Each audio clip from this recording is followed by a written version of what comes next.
നമസ്കാരം, കൈരളി ടി വിയിലേക്ക് സ്വാഗതം. ED എന്ന് കേൾക്കുമ്പോൾ പൊതുവെ മലയാളികൾക്ക് പേടിയാണ് ഉണ്ടാവാറുള്ളത്. പക്ഷേ കുറച്ച് ദിവസങ്ങൾക്ക് മുന്നേ ഒരു ട്രെയിലർ കണ്ടതോടുകൂടി അത് ഒരു ഫണ്ണ് അല്ലെങ്കിൽ എന്താണ് ഇതിൻ്റെ ഒരു പിന്നിലുള്ള ഒരു കാര്യം എന്നൊക്കെ മനസ്സിലാക്കാനുള്ള ഒരു ക്യൂരിയോസിറ്റി ആയി മാറിയിട്ടുണ്ട്. എക്സ്ട്രാ ഡീസൻറ്റിൻ്റെ ട്രെയിലർ ഇറങ്ങിക്കഴിഞ്ഞപ്പോഴായിരുന്നു അത്. അപ്പോൾ ആ സിനിമയുടെ വിശേഷങ്ങളുമായി നമ്മുടെ സ്വന്തം ടീം ഇതാ ഇവിടെ ചേരുകയാണ് നമ്മളോടൊപ്പം. സിനിമയുടെ വിശേഷങ്ങൾ എന്തൊക്കെയാണെന്ന് നമുക്ക് ചോദിച്ചു മനസ്സിലാക്കാം. ഇന്നെന്താ കണ്ണാടിയൊക്കെ വെച്ച് ഭയങ്കര സ്പെഷ്യലായി? അതുകൊണ്ട് ഞാനിവിടെ ഇന്റർവ്യൂ ഒരെണ്ണത്തിന് എടുക്കാൻ വേണ്ടിട്ട് വന്നതായിരുന്നു. അപ്പൊ കുറെ എണ്ണത്തിന്റെ അകത്ത് ഇങ്ങനെ ഇരിക്കണ്ടായിട്ട് വന്നു. ഇവരെല്ലാം എപ്പോഴും കോസ്റ്റ്യൂം എല്ലാം മാറ്റിക്കൊണ്ടിട്ടിരിക്കും. അപ്പൊ ഞാൻ ഇട്ടോണ്ട് വന്ന കോസ്റ്റ്യൂമേ ഉള്ളൂ. പാവപ്പെട്ട അപ്പൊ സുരാജ് കണ്ണ വെക്കാൻ കൊണ്ടുവന്ന കണ്ണടയാണ്. അപ്പൊ ഇതെങ്കിലും മാറി ഇരുന്നോട്ടെ എന്നോർത്തിട്ട് പാവപ്പെട്ട ഒരു പ്രൊഡ്യൂസറാണ്, ഒരു ഷർട്ടെങ്കിലും കൊടുക്കാൻ പറ്റും. മലയാള സിനിമയിൽ പാവപ്പെട്ടവനാ ഇത്. പാവപ്പെട്ടതെന്ന് ധരിപ്പിക്കാൻ വേണ്ടിയിട്ട് ഇങ്ങനെയെങ്കിലും 10 പേര് ടിക്കറ്റ് എടുത്ത് കയറട്ടെ എന്നറിയിക്കാൻ വേണ്ടിട്ടായിരിക്കും. അങ്ങനെയൊന്നുമല്ല, അപ്പം ഒരു ദിവസം ഒരു ഷർട്ട് ഇടാറുണ്ട്. അല്ലെങ്കിൽ വൈഫ് വഴക്കുറയും. എക്സ്ട്രാ ഡീസന്റ് എന്ന് പറയുന്ന സിനിമ അങ്ങനെ വരാൻ പോവുകയാണ്. അപ്പൊ എന്താണ് എക്സ്ട്രാ ഡീസന്റ് ആയിട്ടുള്ള ഒരു റിയൽ ലൈഫിലെ പോലെ തന്നെയാണോ സിനിമയിലും? അല്ല, ഇത് ഡിഫറെൻ്റ് ആയിട്ടുള്ള ഒരു സ്റ്റോറി ഉണ്ട് എക്സ്ട്രാ ഡീസൻറ്റിൽ. നല്ല ഡിഫറെൻ്റ് ആയിട്ടുള്ള കഥാപാത്രം, ഇതെല്ലാവർക്കും റിലേറ്റ് ചെയ്യാൻ പറ്റുന്ന കഥയും കഥാപാത്രവുമാണ്. നമ്മുടെ വീടിനടുത്തോ ഇല്ലെങ്കിൽ നമ്മുടെ വീടുകളിലൊക്കെ ഇതിൻ്റെ ചെറുതും വലുതുമായിട്ടുള്ള പല രൂപങ്ങളും ഉണ്ട് എന്ന് നമുക്ക് ഒന്ന് തോന്നിപ്പിക്കും. അത്തരത്തിലുള്ള എല്ലാവർക്കും റിലേറ്റ് ചെയ്യാൻ പറ്റുന്ന സബ്ജക്റ്റാണ്. വളരെ ഹ്യൂമർ സിറ്റുവേഷനിലൂടെയാണ് ഈ സിനിമ പോകുന്നത്. രസകരമായിട്ട് വന്നിട്ടുണ്ടെന്നാണ് നമ്മുടെ എല്ലാവരുടെയും വിശ്വാസം. 20-ാം തീയതി തിയേറ്ററുകളിലേക്ക് എത്തുകയാണ് ED. ശരിക്കും എക്സ്ട്രാ ഡീസന്റ് എന്നായിരുന്നു. ലിസ്റ്റും സ്റ്റീഫനും കൂടെ ചേർന്നതിന് ശേഷം പുള്ളിക്ക് ഈ ED ഡെയിലി ഇങ്ങനെ പരിചയമുള്ളത് കൊണ്ട് അങ്ങനെ ED എന്നാക്കിയതാണ്. തഗ്ഗൊന്നും പറയുന്നില്ല, കണ്ണാടി വെച്ചപ്പോ കുറച്ച് സീരിയസ് അല്ല, സുരാജിന്റെ വൈഫിനെ ഇവൻ കണ്ടപ്പോ ഒരു ഫംഗ്ഷൻ വെച്ച് കണ്ടപ്പം സുരാജിന്റെ ഒരു ബയോപിക് ഉണ്ട്, ചെയ്യാൻ പറ്റുമെന്ന് ചോദിച്ചു.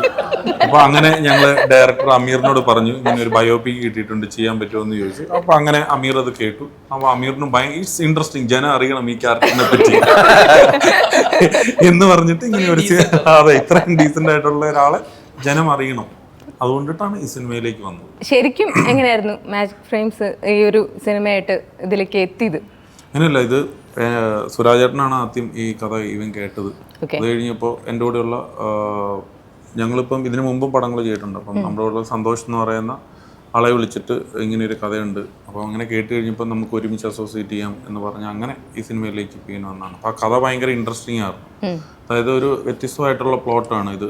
ഒരുപാട് പേർക്ക് ഒരു രസിക്കാനായിട്ടുള്ള, ഇപ്പം ഞാനാണെങ്കിലും ഹ്യൂമർ സിനിമകൾ കുറവാണ് ചെയ്തേക്കുന്നത്. അപ്പം ഈ സിനിമ ഒരു നല്ല സന്തോഷം തരുന്ന, ഒരുപാട് പേരെ ഒരു 2 മണിക്കൂർ തിയേറ്ററിൽ സ്പെൻഡ് ചെയ്യുമ്പം കുറേ നർമ്മങ്ങൾ കിട്ടുന്ന ഒരു എന്നാ ഈ ചളി ഹ്യൂമറോ അങ്ങനത്തെ ഒന്നുമല്ല, ഒരു എക്സ്ട്രാ ഡീസൻ്റ് ആയിട്ടുള്ള സിനിമ നടന്നുകൊണ്ടിട്ടിരിക്കുമ്പോൾ ആ എക്സ്ട്രാ ഡീസൻ്റ് ആയിട്ടുള്ള സിനിമ പ്രേക്ഷകൻ കാണുമ്പോൾ കിട്ടുന്ന ഹ്യൂമറാണ് ഈ സിനിമയിലൂടെ ലഭിക്കുന്നത്.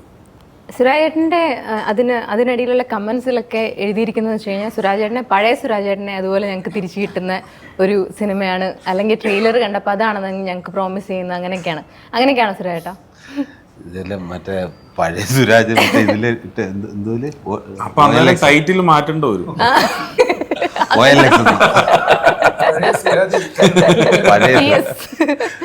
ശരിക്കും ഇതിലെ കഥാപാത്രം ഡിമാൻഡ് ചെയ്യുന്ന തരത്തിലുള്ള പഴയ തരത്തിലുള്ള ഹ്യൂമർ ഒന്നും അല്ല. നമുക്ക് ചിരി വരും ഇതിന്റെ ഓരോ സിറ്റുവേഷനിലൂടെ പോകുമ്പോഴും. നല്ല ചിരി പടരുന്ന ഒരുപാട് സന്ദർഭങ്ങളുണ്ട്. കഥാപാത്രങ്ങളെല്ലാം വളരെ സീരിയസ് ആയിട്ടാണ് അപ്രോച്ച് ചെയ്തിരിക്കുന്നത്. കാണുന്ന പ്രേക്ഷകർക്കാണ് ചിരി വരാൻ പോകുന്നത്. ചിരി വരണം. ആമിർ പള്ളിക്കൽ, എങ്ങനെയാണ് ഈ ഒരു സ്ക്രിപ്റ്റുമായിട്ട്? സുരാജേട്ടനെ തന്നെയായിരുന്നു ആദ്യം ഇത് മനസ്സിൽ കണ്ടിട്ടുണ്ടായിരുന്നത്, ഡയറക്ഷൻ ആലോചിച്ച സമയത്ത്?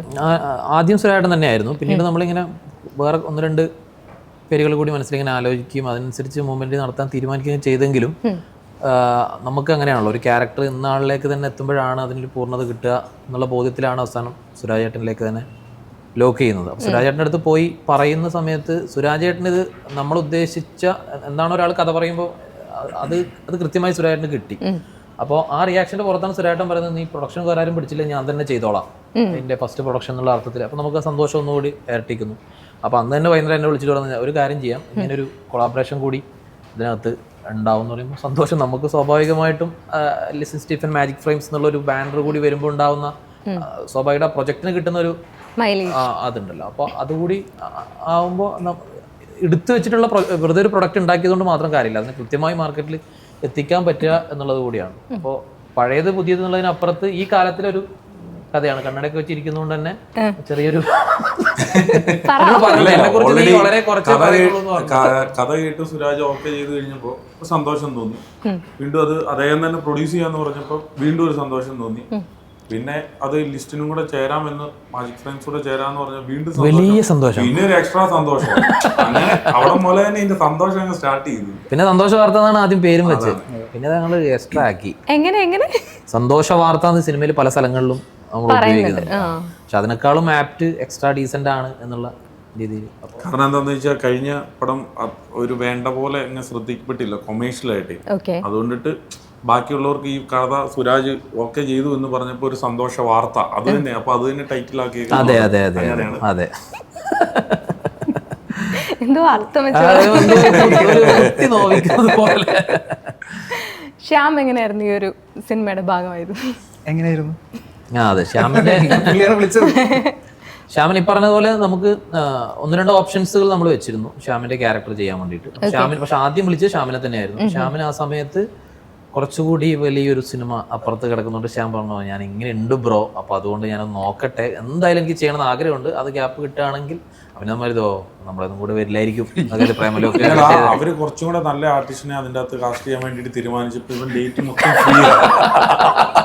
അങ്ങനെയാണ് ഇതിലേക്ക് വന്നത്, അല്ലാതെ അത് ക്യാൻസൽ ചെയ്തിട്ട് ഇതിലേക്ക് വന്നതല്ല. സന്തോഷമായിട്ട് ഞാൻ പറഞ്ഞു, സന്തോഷേട്ടാ ശ്യാം ഇങ്ങനെയാണ് പറഞ്ഞത്. അപ്പൊ സന്തോഷം പറഞ്ഞു, ആണല്ലേ, വരും, അത് വരും. കാര്യം ചാത്തന്മാര് പറഞ്ഞതുപോലെ തന്നെ വന്നു വിളിച്ച് ബ്രോ അത് കുറച്ച് ഇതിങ്ങനെ ഉണ്ട്. അപ്പോൾ സന്തോഷം, കാരണം ഇപ്പൊ ലൈം ലൈറ്റിൽ നിൽക്കുന്ന ഒരാൾ എന്നുള്ളതിനപ്പുറത്ത് ആ ക്യാരക്ടർ, ഞാൻ ഈ പറഞ്ഞ ഷോർട്ട് ഫിലിം, മൂപ്പരുടെ ഷോർട്ട് ഫിലിം, എനിക്ക് പ്രേമലു അത്രയും വർക്കായ ഒരു സിനിമയാണ്. ഞാൻ പറഞ്ഞത് അതിനപ്പുറത്ത് നല്ലൊരു ആക്ടറെ അഡ്രസ് ചെയ്തിട്ടുള്ളതും ഷോർട്ട് ഫിലിം നൈറ്റ് കോൾ എന്നുള്ള ഷോർട്ട് ഫിലിമാണ്. അതൊക്കെ കണ്ടിട്ട് നമുക്ക് ഇത് പരിപാടി വേറെ ആണല്ലോ എന്നൊക്കെ തോന്നിയിരുന്നു. അപ്പോൾ കൈൻഡ് ഓഫ് ഈ ഒരു ക്യാരക്ടർ ഒരു വീട്ടിനകത്തുള്ള ഒരു കഥയാണല്ലോ, ഒരു വീടിനെ ചുറ്റിപ്പറ്റിയും അതിനകത്തുള്ള ഒരാളെ ചുറ്റിപ്പറ്റിയൊക്കെയുള്ള ഒരു കഥയാകുമ്പോൾ അതിനോട് ചേർന്ന് നിൽക്കുന്ന, നമുക്കിങ്ങനെ കുറേ കണ്ട് സ്ഥിരം കുറേ കണ്ട് പരിചയമുള്ളതിനപ്പുറത്തേക്കുള്ള ഒരു മുഖമാവുക എന്നുള്ള അങ്ങനെ കുറേ ഘടകങ്ങളാണ് ശ്യാമിലേക്ക് എത്തിച്ചത്.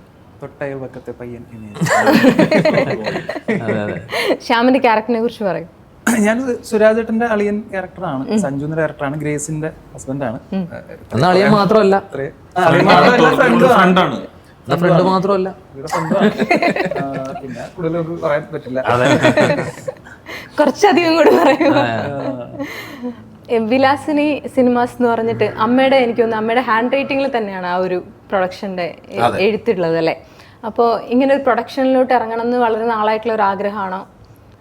എല്ലാവരും സ്വന്തം പേരാണല്ലോ വെക്കാറ് പൊതുവെ. ലിസ്റ്റിൻ ചേട്ടനൊക്കെ സ്വന്തം പേരാണല്ലോ. അപ്പൊ അതില് സുരാജേട്ടൻ ഒരു വ്യത്യാസം. അമ്മയാണല്ലോ നമ്മുടെ എല്ലാം. അപ്പൊ അമ്മയുടെ പേരിൽ തുടങ്ങണമെന്ന് തോന്നി. പിന്നെ ഈ സിനിമ പ്രൊഡ്യൂസ് ചെയ്യാനായിട്ടുള്ള കാരണം അതിന്റെ സബ്ജക്റ്റാണ്. ഇതുവരെ വരാത്ത, കണ്ടിട്ടില്ലാത്ത ഒരു കണ്ടന്റും കഥാപാത്രവും. പിന്നെ എനിക്ക് കുറേ ചെയ്യാനുണ്ട് അതിൽ, ഇതുവരെ ചെയ്യാത്ത ഒരു കിടിലൻ കഥാപാത്രവും. അപ്പോൾ അതൊക്കെ കൊണ്ട് ഞാൻ ചോദിച്ചു, ആരെങ്കിലും പ്രൊഡക്ഷനിലുണ്ടോ? ഇല്ല എന്ന് പറഞ്ഞു. അപ്പോൾ ഞാൻ ചെയ്തേക്കാമെന്ന് പറഞ്ഞു. അങ്ങനെ ഇദ്ദേഹമായിട്ട് സമീപിച്ചു. സന്തോഷ് അതിൻ്റെ കൂടെയുള്ള അദ്ദേഹത്തിനൂടെ കഥ ഒക്കെ പറഞ്ഞപ്പോൾ അദ്ദേഹം പറഞ്ഞു, ഇത് ലിസ്റ്റിൻ സാറിനെ കൊണ്ട് ചെയ്യിപ്പിക്കാം. ഞാൻ ഇത്രയും കേട്ട് ഓക്കെ പറഞ്ഞിട്ടേ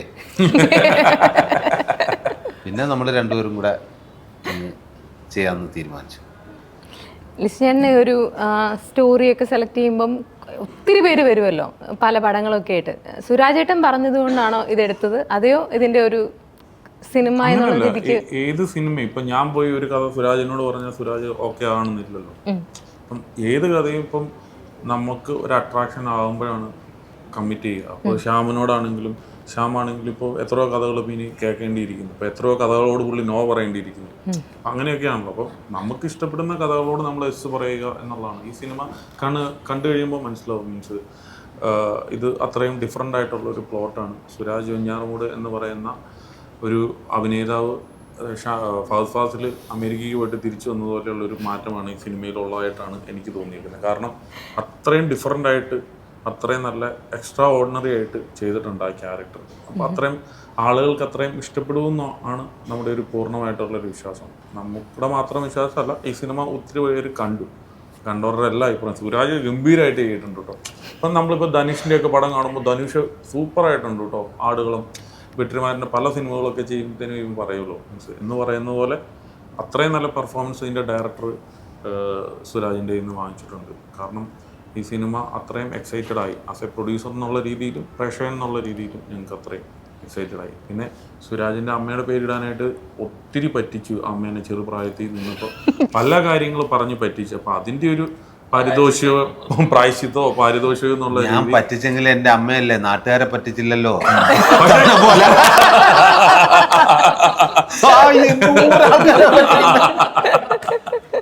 പക്ഷെ ഇതൊക്കെ ആണെങ്കിൽ അമ്മ പറഞ്ഞ ഡയലോഗ്, മോനെ നിന്റെ വേല നിന്റെ കയ്യിലിരിക്കട്ടെ, ഇതുകൊണ്ടൊന്നും നിന്നെ എനിക്ക് അറിയാമെന്നുള്ളത് പറഞ്ഞു. അമ്മ അതൊന്നും കുഴപ്പമില്ല, പയ്യൻ നന്നായിട്ടുണ്ട്. അല്ല, അങ്ങനെ ഒരു കോമ്പിനേഷൻ, രണ്ട് സുരാജേട്ടൻ്റെ ബാനറും നമ്മുടെ ബാനറോട് ചേർന്നിട്ടുള്ള ഒരു കോമ്പിനേഷൻ നല്ലൊരു അവർ ഒരുമിച്ച് വന്ന സിനിമ നന്നായിട്ടുണ്ട് എന്ന് കേൾക്കാനായിട്ടൊരു ആഗ്രഹം ഉണ്ടല്ലോ. തീർച്ചയായിട്ടും അത് സംഭവിക്കട്ടെ എന്നാണ്. അത് ഡിസംബർ 20-ാം തീയതി പ്രേക്ഷകരിലേക്ക് എത്തും. അതെ.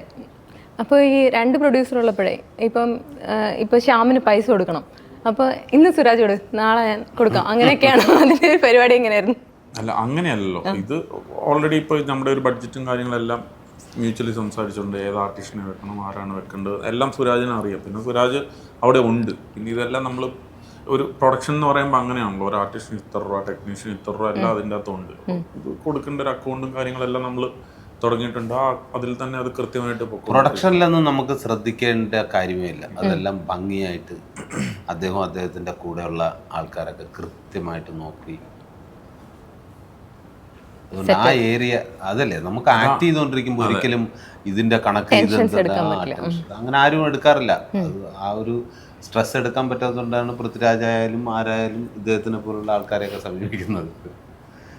അല്ല, അത് നമ്മുടെ ജോലിയുടെ ഭാഗമാണ്. ഇപ്പോൾ നമ്മൾ ബിസിനസ് ആണ് ചെയ്യുന്നത്. അപ്പം അത് അതിന്റെ റൂട്ടിൽ ഭംഗിയായിട്ട് നടന്നോളൂ. കാരണം നമ്മളത് ഡെയിലി അവിടെ പോയി അങ്ങനെ ഇരിക്കേണ്ട കാര്യമൊന്നുമില്ല. ഇന്ന് എല്ലാവരുടെ മൊബൈലിലും എന്താണ് സിനിമ, എന്താണ് കോസ്റ്റ്, എന്താണ് ഇന്ന് എക്സ്ട്രാ ഉള്ളത് എന്നെല്ലാം നമുക്ക് മൊബൈലിൽ കൂടെ അറിയാം. നമുക്ക് അതിൽ പിന്നെ അതിൻ്റെ അകത്ത് ഒരു എസ്ഓർണം പറയേണ്ട ഒരു കാര്യമില്ല. പിന്നെ അഡീഷണൽ ആയിട്ട് എന്തെങ്കിലും വരുന്നുണ്ടെങ്കിൽ മാത്രമേ അതിൻ്റെ അകത്ത് ഒരു പെർമിഷൻ ചോദിക്കേണ്ട ഒരു കാര്യമുള്ളൂ. ബാക്കിയെല്ലാം അണ്ടർഷൂട്ടാണ്, എല്ലാം പ്രീ പ്ലാൻഡ് ആയിട്ട് ഉള്ള സംഭവങ്ങൾ തന്നെ സിനിമയിൽ സംഭവിക്കും. പിന്നെ ഇദ്ദേഹം ഇല്ലാത്ത സീനുകൾ പോലും പടത്തിലില്ല. അപ്പോൾ അതുകൊണ്ട് through out as A director producer എന്നുള്ള രീതിയിൽ സുരാജ് പടത്തിലുണ്ട്. സോ അതിൻ്റെ അകത്ത് അങ്ങനെ ഒരു പ്രശ്നമില്ല. പിന്നെ ഈ സിനിമ ഭയങ്കരമായിട്ട് വലുതാക്കണം എന്ന് വിചാരിച്ചു കഴിഞ്ഞാൽ പോലും ഇത് വലുതാക്കാനും പറ്റത്തില്ല. പുള്ളിക്ക് പറ്റുന്ന രീതിയിൽ മാക്സിമം വലുതാക്കി. ഒരു വീട്ടില് ചുറ്റിപ്പറ്റി നടക്കുന്ന കാര്യങ്ങൾ ഒരു വീട്ടിൽ എന്നുള്ള ഒരു സംഭവം ഉണ്ട്. പക്ഷെ ഒരു വീട്ടിലൊക്കെ ചേഞ്ച് ഒരുപാടുണ്ട്. ഒരു കുടുംബകഥ, ഫാമിലിക്കകത്ത് നടക്കുന്ന. ഇതിപ്പോൾ നമ്മൾ പറയാൻ ഉദ്ദേശിക്കുന്ന എല്ലാ ഫാമിലിക്കകത്തും ഇതുപോലെയുള്ള ആൾക്കാരുണ്ട് എന്നുള്ളത്. കാണുന്ന ആൾക്കാർക്ക് പെട്ടെന്ന് റിലേറ്റ് ചെയ്യാൻ പറ്റുന്ന കൈൻഡ് ഓഫ് ക്യാരക്ടേഴ്സാണ്. അപ്പോൾ സുരാജ് ഏട്ടൻ ചെയ്ത ക്യാരക്ടർ ആണെങ്കിലും ശ്യാം ചെയ്ത ക്യാരക്ടർ ആണെങ്കിലും രേസും ഈ അച്ഛനമ്മമാർ എല്ലാവരും കാണുമ്പോൾ ഇത് നമ്മുടെ ഒന്നെങ്കിൽ സ്വയം തോന്നും, അല്ലെങ്കിൽ തൊട്ടപ്പുറത്തിരിക്കുന്ന അല്ലെങ്കിൽ തൊട്ടപ്പുറത്തെ ആളെ ഇതുപോലത്തെ ഒരാളുണ്ട് എന്ന് തോന്നിപ്പിക്കുന്ന, എന്നാൽ അതിൽ പുതിയൊരു പുതുമയുള്ള ഒരു കഥയാണ് നമ്മൾ വെച്ചിട്ടുള്ളത്. മനോഹരങ്ങളായ പാട്ടുകളുണ്ട്. 6 പാട്ടാണ് അങ്കിത് മേനോൻ മ്യൂസിക് ചെയ്തിരിക്കുന്നത്. പിന്നെ ഈരാളി പാടിയിട്ടുണ്ട്. തിരുമാലിയുടെ നരഭോജി എന്നുള്ളൊരു ട്രാക്ക് ഉണ്ട്. പ്രൊമോഷൻ നല്ല പാട്ടുകൾ, നല്ല മ്യൂസിക്കാണ്. ഈ സിനിമയിൽ ഏറ്റവും അട്രാക്ഷൻ ആയിട്ടുള്ള വേറൊരു ഘടകമാണ് ഇതിനകത്തെ പാട്ടുകൾ. ഭയങ്കര ഇൻട്രസ്റ്റിംഗ് ആയിട്ടുള്ള പാട്ടുകളാണ്. അങ്കിത് മേനോനാണ് ഇപ്പൊ കഴിഞ്ഞ അതെ. പക്ഷെ കഴിഞ്ഞ പടം ജയ് ജയഹോടെ ആണെങ്കിലും ഗുരുവായൂരമ്പല നടയിലാണെങ്കിലും വാഴയാണെങ്കിലും എല്ലാം ഹിറ്റ് സോങ്ങുകളാണ്. അപ്പൊ അതുകൊണ്ടിട്ട് അതൊരു വലിയ സെല്ലിംഗ് പോയിന്റ് ആണ്. ഇനി കണ്ടിന്യൂ ചെയ്തു. അല്ല, 2 പ്രൊഡ്യൂസർ ഉണ്ടായിരുന്നു. ഞാൻ പറഞ്ഞു തന്നെ പറയാം. പൊതുവേ പ്രൊഡ്യൂസ് ചെയ്യാന്ന് പറയുമ്പോൾ കുറച്ച് ടെൻഷനൊക്കെ ഉള്ളൊരു കാര്യമാണ്. പിന്നെ ഈ പ്രൊഡ്യൂസർ അസോസിയേഷൻ്റെ പ്രശ്നങ്ങൾ അല്ലെങ്കിൽ അങ്ങനത്തെ പ്രശ്നങ്ങൾ, സിനിമയുടെ പ്രശ്നങ്ങൾ, വലിയ വലിയ സിനിമകൾ അപ്പുറത്ത് നടക്കുന്നു. അപ്പോൾ അതിനൊക്കെ ഇടയ്ക്ക് ഇങ്ങനെ തഗ്ഗൊക്കെ അടിച്ച് ഇത്ര കൂളായിട്ടിരിക്കാൻ എങ്ങനെയാണ് ലിസിൻ ചേട്ടന് പറ്റുന്നത്? അല്ല, ഇതിപ്പോൾ നമുക്ക് പ്രാക്ടീസ്ഡ് ആയല്ലോ. ഇപ്പം ഇവരെങ്ങനെ ഒരു വലിയ റോൾ അഭിനയിക്കുന്നു, അല്ലെങ്കിൽ ഒരു ചെറിയ റോൾ അഭിനയിക്കുന്നു എന്നൊക്കെ പറയുന്ന പോലെയാണ് എങ്ങനെയാണ് ആ റോൾ ചെയ്തത്, അല്ലെ എങ്ങനെയാണ് ഈ റോൾ ചെയ്തത് എന്ന് പറയുമ്പോൾ സുരാജന് എന്ത് പറയാനുണ്ടോ എന്ന് പറയുന്ന പോലെയാണ് നമുക്ക് ഒരു വലിയ സിനിമ ചെയ്യുമ്പോഴും ഒരു ചെറിയ സിനിമ ചെയ്യുമ്പോഴും ഉള്ളത്. അതൊരു ബിസിനസ്സാണ്. അതിനെ ആ രീതിയിൽ നമ്മൾ ഉള്ളി അതിൻ്റെ ഫണ്ട് കണ്ടെത്തുക, അതിൻ്റെ കാര്യങ്ങൾ മാത്രമേ ഉള്ളൂ ഒരു വലിയ ടാസ്ക് എന്ന് പറയുന്നത്. ബാക്കി ഹാൻഡിൽ ചെയ്യുക എന്ന് പറയുന്നത് ഇപ്പം ഞാൻ എല്ലാ ദിവസവും ലൊക്കേഷനിൽ പോയിട്ടല്ല, ഇപ്പോൾ എൻ്റെ കൂടെ ഉള്ളവരാണ് ഇത് ഹാൻഡിൽ ചെയ്യുന്നത്. അപ്പോൾ അതുകൊണ്ടിട്ട് അത് നമുക്കൊരു വലിയൊരു പ്രോസസ്സായിട്ട് തോന്നിയിട്ടില്ല. അത് നമുക്ക് ഈസി ആയിട്ട് ഹാൻഡിൽ ചെയ്യാൻ പറ്റും. ഇപ്പോൾ തന്നെ നമ്മുടെ 4 സിനിമകളുണ്ട്, 4 നടക്കുന്നുണ്ടല്ലോ, അല്ലെങ്കിൽ ഇപ്പോൾ അതിലൊന്ന് ഇറങ്ങാൻ വേണ്ടിയിട്ട് പോകുന്നു. സോ അതൊരു പ്രോസസ്സ് എന്നുള്ള രീതിയിൽ അതിൻ്റെ വഴിക്ക്. അതെ അതെ. ഇപ്പോൾ ശരിയാ, എല്ലാ മാസത്തിലും എനിക്ക് തോന്നുന്നു 10-20 പടങ്ങളൊക്കെ വെച്ച് ഇറങ്ങിക്കൊണ്ടിരുന്നത്. ഇപ്പോൾ ഒരു 5 പടങ്ങളെ ഷൂട്ടിംഗ് നടക്കുന്നുള്ള 5ഉം ലിസ്റ്റിൻ്റെ അസോസിയേഷൻ പ്രസിഡന്റ് അല്ലേ? അതെ അതെ. ഇത് കഴിയുമ്പോൾ ഈടി വരും. ഇപ്പോൾ ഓൾറെഡി നമുക്ക് വന്നു പോയത് ഒരാളെ പെർമനന്റ് ആയിട്ട് വെച്ചു. ഒന്ന് ചായ അടിക്കാനോ ഇറങ്ങിയ അവരുടെ ചോദ്യം ചെയ്യണം. എനിക്ക് ഇത് കഴിഞ്ഞിട്ട് അവിടുത്തെ ഒറിജിനൽ ഇഡി. ലിസിൻ സ്റ്റീഫൻ എന്ന് പറയുന്ന പ്രൊഡ്യൂസറിൽ നിന്ന് എന്ത് പഠിച്ചു സുരാജേട്ടാ? കള്ളത്തരങ്ങൾ കുറച്ച് പഠിച്ചു. ഇല്ല, പഠിക്കാൻ കാര്യം വെച്ചാൽ അദ്ദേഹം ഒരു 22ാമത്തെ വയസ്സിൽ സിനിമയിൽ വന്നതാണ്. അപ്പോൾ അത്രയും എക്സ്പീരിയൻസ് ഉണ്ട്. അപ്പോൾ നമ്മൾ ഒരു പടത്തിൽ അഭിനയിച്ചതിൽ മാത്രമല്ല, കിടിലം ക്യാരക്ടർ ചെയ്തു എന്ന് പറഞ്ഞതിൽ കാര്യമില്ല, ഇത് ആൾക്കാരിലേക്ക് എത്തുക എന്നുള്ളതാണ്. അപ്പോൾ എത്തിക്കാൻ അദ്ദേഹത്തിന് പിന്നെ പറ്റും എന്നുള്ള പൂർണ്ണ വിശ്വാസമുണ്ട്. കാരണം കുറേ തിയേറ്ററുണ്ട്, സ്വന്തമായിട്ട് ചാനലുകളുണ്ട്. അപ്പോൾ എന്തായാലും ഇത് തിയേറ്ററുകളിലേക്ക് എത്തിക്കും എന്നുള്ള കാര്യത്തിൽ സംശയം. അതാണല്ലോ ഒരു കലാകാരനെ സംബന്ധിച്ചിടത്തോളം ഏറ്റവും വലിയ സന്തോഷം. നമ്മൾ ചെയ്യുന്നത് നമ്മൾ മാത്രം വീട്ടിലിരുന്ന് കണ്ടിട്ട് ആൾക്കാരിലേക്ക് എത്തണ്ടേ, അത് എത്തും. അത്രയും എക്സ്പീരിയൻസ്ഡ് ആയിട്ടുള്ള ഒരു പ്രൊഡ്യൂസർ ആയതുകൊണ്ട് തന്നെ. ഗ്രേസ് ആന്റണി, അതുപോലെ വിനയ പ്രസാദ് മാം, സുധീർ ഏട്ടൻ, അങ്ങനെ കുറേ ആളുകൾ ഇതിൻ്റെ ഭാഗമായിട്ടുണ്ട്. അപ്പം ഈ ഓരോരുത്തരെ നമ്മൾ പ്ലേസ് ചെയ്യണമല്ലോ, ഇന്ന ആൾക്കാർ ഇത് ചെയ്താൽ നല്ലതായിരിക്കുന്നുള്ളൂ. അപ്പം ഗ്രേസിലേക്കൊക്കെ അത് ആദ്യമേ തന്നെയുള്ള ഒരു ഡിസിഷൻ ആയിരുന്നു, എങ്ങനെ എത്തിയതിലേക്ക്? അതെ, നമ്മൾ ആദ്യം മറ്റു ചോയ്സ് ഒന്നും ഇല്ലാതെ തന്നെ ഫിക്സ് ചെയ്തൊരു പ്രധാന ക്യാരക്ടർ ഒന്ന് ഗ്രേസിൻ്റെ ആയിരുന്നു. അതുകൊണ്ട് വെച്ചാൽ എനിക്ക് ഗ്രേസിന് മുമ്പ് ഞാൻ അസിസ്റ്റ് ചെയ്ത സിനിമകളിൽ ഹലാൽ ലവ് സ്റ്റോറിലൊക്കെ അഭിനയിച്ച് നേരിട്ട് കണ്ടുള്ള പരിചയവും കണ്ടു. പിന്നെ ഈ ക്യാരക്ടറിന് ഈ പറഞ്ഞ പോലെ കുടുംബ പശ്ചാത്തലത്തിലുള്ള ഒരു സിനിമ ആയതുകൊണ്ട് ഇപ്പം ഇന്ന് നിലവിലുള്ള നടിമാരിൽ ഏറ്റവും കൂടുതൽ ടൈമിങ്ങും അതുപോലെ തന്നെ കോമഡി പരിപാടികൾ കൗണ്ടർ ആണെങ്കിലും എല്ലാത്തരം ഇമോഷൻസും അത്രയും ഈസിലി ക്യാരി ചെയ്യാൻ പറ്റുന്ന ഒരാളാണ്. അപ്പോൾ ആ അർത്ഥത്തിൽ ഗ്രേസ് ഈസി ചോയ്സ് ആയിരുന്നു. കഥ പറയുമ്പോൾ അവർക്കത് അത്രത്തോളം ഇഷ്ടപ്പെടുകയും ചെയ്തു. അതിൻ്റെ അടിസ്ഥാനത്തിലാണ് ഇപ്പോൾ സിനിമയിലേക്ക് വരുന്നത്. ശ്യാമിൻ്റെ നേരത്തെ കഥ പറഞ്ഞ പോലെ തന്നെ. അതുപോലെ വിനയപ്രസാദ് മാമിൻ്റെ ആണെങ്കിലും നമുക്കങ്ങനെ അത് പറയുന്നതിൽ പരിമിതികളുണ്ട്. അമ്മയുടെ ക്യാരക്ടേഴ്സ് ആണെങ്കിലും അച്ഛൻ്റെ ക്യാരക്ടേഴ്സൊക്കെ ആണെങ്കിലും, പക്ഷെ അവർക്ക് കിട്ടിയിട്ടുള്ള ഏറ്റവും ബെസ്റ്റ് പെർഫോമൻസ് ആയിട്ട് തന്നെയാണ് എല്ലാവരുടെയും അവരവരുടെ ബെസ്റ്റ് പരിപാടികളാണ് ചെയ്തിട്ടുള്ളത്. ഗ്രേസ് ആയിട്ട് ചേട്ടന് നാഗേന്ദ്രൻ ഹണിമൂണിൽ അതിൽ കോമ്പിനേഷൻ ഉണ്ടായിരുന്നല്ലോ. അപ്പൊ അത് ഇവരുടെ ഒരു കോംബോ നല്ല രസമായിട്ട് തന്നെ അതിൽ വർക്ക് ആയിട്ടുണ്ട്. എനിക്ക് തോന്നുന്നു അത് നമ്മൾ കഥ പറയുന്നതിന് മുമ്പൊക്കെ ഷൂട്ട് കഴിഞ്ഞ് സെറ്റായ സീരീസ് ആണ്. പടം ചെയ്യരുതെന്ന് ഗ്രേസ് പറഞ്ഞായിരുന്നു. അതെ അതെ. അത് കഴിഞ്ഞപ്പോ പറഞ്ഞായിരുന്നു. പക്ഷെ ഈ കഥ കേട്ടിട്ട് എന്നാ ഇതിലൂടെ ചെയ്തിട്ട് ആ തീരുമാനം എടുക്കാന്നാണ് ഈ കഥയുടെ കേട്ടിട്ട്. എനിക്കൊന്ന് ഇഡി കഴിഞ്ഞിട്ട് ചേട്ടൻ നേരെ പോയത് വീരധീര സൂരൻ ആ മൂവിയുടെ ഒരു ഇതിന് വേണ്ടിയിട്ടായിരുന്നല്ലേ? അപ്പൊ തമിഴിലെ ഫസ്റ്റ് പ്രോജക്റ്റ് ആണ്. അപ്പൊ ആ ഒരു എക്സ്പീരിയൻസ് എങ്ങനെ ഉണ്ടായിരുന്നു? നല്ല ഭയങ്കര എക്സ്പീരിയൻസ് ആയിരുന്നു. എനിക്ക് ഇഷ്ടമുള്ള ഒരു സംവിധായകനാണ് അരുൺ സിത്തായുടെ. അപ്പോൾ ആ സിനിമ കണ്ടിട്ട് ആ സംവിധായകൻ്റെ നമ്പർ എടുത്തൊന്ന് വിളിക്കണമെന്നൊക്കെ ഇരുന്നു. നമ്പറൊക്കെ കൈ കിട്ടി, വിളിക്കണോ വേണ്ടയോ എന്ന് വിചാരിച്ചുകൊണ്ടിരുന്ന സമയത്ത് അദ്ദേഹം എന്നെ വിളിക്കുന്നു. അതൊരു ഭയങ്കര കോയിൻസിഡൻ്റ് ആയിട്ട് തോന്നി. പിന്നെ കഥ കേട്ടപ്പോൾ ഇതുവരെ ഞാൻ ചെയ്യാത്ത വേറൊരു തരത്തിലുള്ള പെർഫോമൻസാണ് അത്. നമ്മുടെ വിക്രം സാറ്, അതുപോലെ എസ്.ജെ. സൂര്യ സാറ്, അവരോടൊപ്പം കട്ടയ്ക്ക് നിൽക്കുന്ന, കൂടെ നിൽക്കുന്ന പെർഫോമൻസ് ഓറിയൻറ്റഡ് ആയിട്ടുള്ള ഒരു സിനിമയാണ് കഥാപാത്രവും. നല്ല എക്സ്പീരിയൻസ് ആയിരുന്നു. ഞാൻ ഇതുവരെ ചെയ്യാത്ത ഭാഷയും കൂടെ അല്ലേ. ഇത് ചെയ്തപ്പോൾ എങ്ങനെയുണ്ടായിരുന്നു തമിഴ്? ആദ്യം ഞാൻ ഒളിച്ചോടാനായിട്ട് നിന്നതാണ്. പിന്നെ കാട്ടിൻ്റെ ഇടയിൽ ഫുൾ കാട്ടിൻ്റെ അകത്ത് വഴി അറിയാതെ പെട്ട് അവിടെ പിന്നെ നിൽക്കേണ്ടി വന്ന ശരിക്കും നല്ല. പിന്നെ ഒരു 17 മിനിറ്റ് എന്തോ സിംഗിൾ ഷോട്ട്. അതെ, ഒരു 18 മിനിറ്റ് 16-17 മിനിറ്റ് സിംഗിൾ ഷോട്ട് ഉണ്ട്.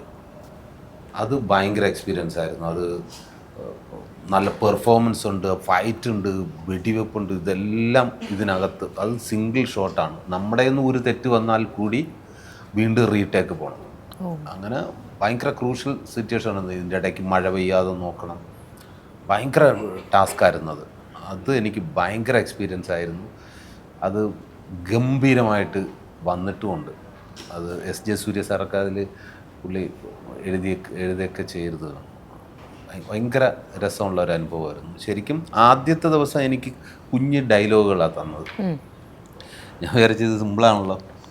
രണ്ടാമത്തെ ദിവസം എനിക്കേ ഉള്ളൂ ഡയലോഗ്സും പെർഫോമൻസും, പിന്നെ 18 മിനിറ്റും സിംഗിൾ ഷോട്ട്. ഞാൻ വിചാരിച്ച് ഒളിച്ചോടാം. അങ്ങനെ ഞാൻ അവിടെ നിന്ന് വഴിയൊക്കെ നോക്കാൻ നേരത്ത് എൻ്റെ അച്ഛൻ കഥാപാത്രം ചെയ്ത പൃഥ്വിരാജാണ്. മലയാളത്തിലല്ല, തെലുങ്കിലൊരു പൃഥ്വിരാജ്. അങ്ങനെ ഞാൻ ചെന്ന് അദ്ദേഹത്തിൻ്റെ തൊട്ടടുത്ത് നിന്ന് പുള്ളി അവിടെ വെയിറ്റ് ചെയ്യുക. ഹായ് സുരാജ്. ഞാൻ പറഞ്ഞു, സാർ ഇത് സിംഗിൾ ഷോട്ട്, ഇത് എപ്പടി സാർ? ഞാൻ ഇത് പോകുമ്പോൾ വേറെ വലയില്ല. പുള്ളിപ്പെട്ട് ഞാനും പാത്തേ இருப்பேன். ഇത് എங்கே സാർ? അയ്യോ പറ്റാതെ സാർ. പക്ഷേ പിന്നെ റിഹേഴ്സലൊക്കെ ചെയ്ത് ഗംഭീരമായി വന്നിട്ടുണ്ടെന്ന് സംവിധായകൻ പറഞ്ഞു. ഇനി അത് വലിയ ബഡ്ജറ്റ് ഇല്ലാതിരുന്ന സിനിമയായിരുന്നു. അത് ഷൂട്ട് ചെയ്ത് കുറച്ച് ബഡ്ജറ്റ് ആക്കി അങ്ങനെ അതൊരു ഗംഭീര ബഡ്ജറ്റ് സിനിമയായി. അങ്ങനെ ഷൂട്ട് ചെയ്ത് ബഡ്ജറ്റ് കൂടി ഏതെങ്കിലും പടം ഉണ്ടോ ലിസ്റ്റിൻ്റെ ലിസ്റ്റിൽ? അങ്ങനെയില്ല. ചില സിനിമകൾ കാലാവസ്ഥകൾ കൊണ്ട് അല്ലെങ്കിൽ ചിലപ്പം അഡീഷണൽ നമ്മൾ ഉദ്ദേശിച്ച പോലെ ചിലപ്പോൾ നടക്കത്തില്ല. ചിലപ്പോൾ കുറച്ചുകൂടെ സീനുകൾ ആഡ് ചെയ്യും. അങ്ങനെയൊക്കെ വന്നിട്ട് പല സിനിമകളും സംഭവിക്കാറുണ്ട്. ചിലപ്പം ഈ കൂടുതൽ പെർഫെക്ഷനൊക്കെ ഇപ്പം നോക്കി പോകുമ്പോൾ ചിലവർ സ്ലോ ആയിട്ടായിരിക്കും. കഥ നല്ല സ്പീഡിൽ പറയും, പക്ഷെ എടുക്കുന്ന ഇച്ചിരി സ്ലോ ആയിട്ടായിരിക്കും. സോ അങ്ങനെയൊക്കെ സ്വാഭാവികമായിട്ടും സംഭവിക്കാറുണ്ട്. അതൊക്കെ ഇപ്പം നമ്മുടെ സിനിമകളിൽ മാത്രമല്ലല്ലോ, പല സിനിമകളിലും എക്സ്പീരിയൻസ് ആയിട്ടുള്ള ആക്ടേഴ്സ് തന്നെ അഭിനയിക്കുമ്പോൾ അവർ പ്രൊഡ്യൂസ് ചെയ്യുമ്പോൾ തന്നെ സംഭവിക്കുന്നതാണ്. ആ ഡയറക്ടേഴ്സ് അല്ലെങ്കിൽ അവരുടെ ജൂനിയർ ആയിട്ടുള്ള ഡയറക്ടർ ഒരു പടം പ്രൊഡ്യൂസ് ചെയ്യാമെന്ന് വിചാരിക്കുമ്പോൾ അതെല്ലാം സ്വാഭാവികമായിട്ടും സംഭവിക്കുന്നതായിരിക്കും. ആദ്യത്തെ സിനിമ കുറച്ച് സീരിയസ് ആയിട്ടുള്ള ഒരു സബ്ജക്റ്റ് ആയിരുന്നു പറഞ്ഞു പോയത്. ഇപ്പം ഇത് എന്ന് പറയുമ്പം ഒരു കോമഡി അങ്ങനത്തെ ഒരു ജേണറിലേക്ക് വന്നു. സബ്ജക്റ്റ് സീരിയസ് തന്നെയാണ്. സീരിയസ് ആയിട്ടാണ് പറയുന്നത്, പക്ഷെ ട്രീറ്റ്മെന്റ് ഹ്യൂമറിലാണ് എടുത്തിട്ടുള്ളത്. അപ്പൊ ആ ഒരു ചേഞ്ച് അങ്ങനെ മനഃപൂർവ്വം കൊണ്ടുവന്ന ഒരു ചേഞ്ച് ആണോ? അതെ, മനഃപൂർവ്വം. കാരണം മറ്റൊരു ബയോപിക് ആയിരുന്നു, ഒരാളുടെ ജീവിതകഥയായിരുന്നു. നമുക്ക് അതിൽ പരിമിതികൾ ഉണ്ടായിരുന്നു. അതിലും ബയോപിക് തന്നെയല്ലോ. സുരാജിന്റെ ബയോപിക് ഒരാളുടെ ബയോപിക് ആണ്, തിരക്കഥാകൃത്തിന്റെ ബയോപിക്. ഞാൻ ചോദിച്ചു, ഇത് തിരക്കഥാകൃത്തിന്റെ ശരിക്കും അല്ല, ഇത് നമ്മുടെ ഇത് ബയോപിക് ഓഫ് മില്യൺ പീപ്പിൾസ് എന്നതാണ് ഇതിന്റെ. കാരണം അത്രയും ആൾക്കാർക്ക് കണക്ട് ചെയ്യാൻ പറ്റുന്ന കൈൻഡ് ഓഫ്. ഈ പടം കണ്ട് ഇറങ്ങുമ്പോ എല്ലാവരും ഒന്ന് ഇത് നമ്മളിതിങ്ങനെ പറഞ്ഞുകൊണ്ടിരിക്കുന്നതിന് അപ്പുറത്തേക്ക് ഇതാ തിയേറ്ററിൽ എല്ലാം കഴിഞ്ഞ് തിയേറ്ററിൽ ഇത് ആ രീതിയിൽ വർക്കാവുക എന്നുള്ളതാണോ നമ്മളിപ്പോ ഇങ്ങനെ പറയാന്നുള്ളതിനപ്പുറത്ത് അത് അങ്ങനെ ആവുന്നതാണ് നമ്മുടെ പ്രതീക്ഷ. അതെ, ആൾക്കാരെ ചിന്തിച്ചില്ല, ഞാൻ ചിന്തിക്കും. എന്നാലും അവരെന്ത് ചിന്തിച്ചു, ഏത് സമയത്താണ് ആമിറിനെ കണ്ടുപിടിച്ചത്? അതെ, ഇല്ല. അപ്പൊ അങ്ങനെ ഒരു സിനിമ ചെയ്തിട്ട് ഇപ്പൊ ആയിഷ എന്നുള്ള സിനിമ അതുപോലത്തെ ഒരു സിനിമ ചെയ്യും മീൻസ് കൊമേഴ്ഷ്യലി വൈബിൾ ആയിട്ടുള്ള സിനിമ, അങ്ങനെ നമുക്ക് ഇവിടെ സിനിമ ഇൻഡസ്ട്രിയിൽ തന്നെ നിൽക്കാൻ പറ്റുള്ളൂ. അപ്പോൾ എൻ്റെ അടുത്ത് ഞാൻ മാജിക് ഫ്രെയിംസ് ഈയിടെ ഒരിക്കൽ പോസ്റ്റ് പ്രൊഡക്ഷൻ സമയത്ത് എൻ്റെ അടുത്ത് പറഞ്ഞു, ഇങ്ങനെ ഹിറ്റ് സിനിമ, ഞാൻ ഏതൊരു സിനിമ കണ്ടു വരികയാണ്. അപ്പോൾ ഞാൻ പറഞ്ഞു സിനിമ കണ്ടു വെച്ചിട്ടുണ്ട്. ഞാൻ പറഞ്ഞാൽ കൊള്ളാം, അടിപൊളി സിനിമ. ഇങ്ങനെ ഹിറ്റ് സിനിമയും കണ്ട് നടന്നാൽ മതിയോ, ഹിറ്റ് അടിക്കേണ്ടതെന്ന് വെച്ചു.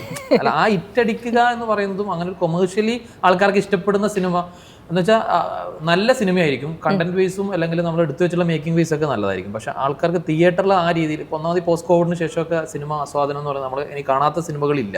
പ്രത്യേകിച്ച് നമ്മുടെ പ്രേക്ഷകർ എല്ലാത്തരം സിനിമകളും എല്ലാ ഫ്ലേവറുകളും അനുഭവിച്ചു കഴിഞ്ഞു. അപ്പോൾ അവരുടെ മുന്നിലേക്കാണ് നമ്മൾ അവരെ ചിരിക്കാനൊക്കെ ചെറിയ എന്തെങ്കിലും ഇപ്പൊ നമ്മൾ തിയേറ്ററിൽ പോയാൽ ചെറിയ എന്തെങ്കിലും വരുമ്പോൾ തന്നെ ആൾക്കാരൊക്കെ വല്ലാതെ ചിരിക്കാൻ ആഗ്രഹിക്കുന്നുണ്ട്. അപ്പൊ അങ്ങനെയുള്ളൊരു ആൾക്കാർക്കിടയിലേക്ക് 2 മണിക്കൂർ എല്ലാം മറന്ന് ആസ്വദിച്ച് എന്നാൽ നമ്മുടെ തൊട്ടപ്പുറത്തുള്ള അയൽപ്പക്കത്തുള്ള അല്ലെങ്കിൽ സ്വന്തം വീട്ടിലുള്ള എന്നൊക്കെ തോന്നിപ്പിക്കുന്ന കോലത്തിലുള്ള ഒരു കൂട്ടം ആൾക്കാരാണ്. അപ്പൊ അത് സുരാജേട്ടൻ്റെ, ഞാൻ ലിസ്റ്റ് നേരത്തെ പറഞ്ഞതുപോലെ തന്നെ സുരാജേട്ടൻ്റെ one of the best performance. Content പുതിയതാണ്, എല്ലാവർക്കും ഇഷ്ടപ്പെടും എന്നുള്ള വിശ്വാസം ആണ്. അപ്പോൾ 20-ാം തീയതി സിനിമ തിയേറ്ററിലേക്ക് എത്തുകയാണ്. നിങ്ങളെല്ലാവരും വലിയ വലിയ സിനിമകൾ കൂടെയുണ്ട്. എന്നാലും ഈ ഒരു ചെറിയ വള്ളംകളി നടക്കുകയാണല്ലോ. വലിയ വലിയ വള്ളങ്ങളൊക്കെ ഇറങ്ങുന്നുണ്ട്. നമ്മൾ ഓളമൊന്നും ഇല്ലാതെ ഒരു കുഞ്ഞു വള്ളം വന്ന് തുഴഞ്ഞു വരികയാണ്. തുഴച്ചിലുകാരെല്ലാം നന്നായിട്ട് തുഴയുന്നവരാണ്. അപ്പോൾ നന്നായിട്ട് നമ്മൾ തുഴയും. അപ്പോൾ ബാക്കി നിങ്ങൾ ഏറ്റെടുക്കുക. പിന്നെ എല്ലാം വള്ളം സ്ട്രോങ് ആണ്. വള്ളം സ്ട്രോങ് ആണ്. വളരെ സ്ട്രോങ് ആണ്. വള്ളം സ്ട്രോങ് ആണ്. അതാണല്ലോ തുഴച്ചിലുകാരും തുഴച്ചിലുകാരും സ്ട്രോങ് ആണ്. കോൺഫിഡൻസ് അതാണല്ലോ പ്രഷർ കൊടുക്കാനുള്ള അല്ലേ. അപ്പോൾ ഫാമിലി ആയിട്ടൊക്കെ വന്ന് തിയേറ്ററിൽ തന്നെ എൻജോയ് ചെയ്ത് സന്തോഷമായിട്ട് ഇറങ്ങുന്ന ഒരു പടമായി ഇടി മാറട്ടെ. Thank you. എല്ലാവിധ ആശംസകളും എല്ലാവർക്കും. Thank you. Thank you so much.